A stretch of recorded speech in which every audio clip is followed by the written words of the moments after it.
чудово виходить.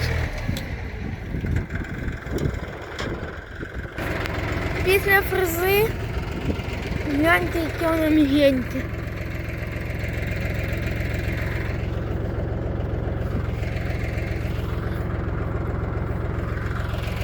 Вона дуже чудово робить.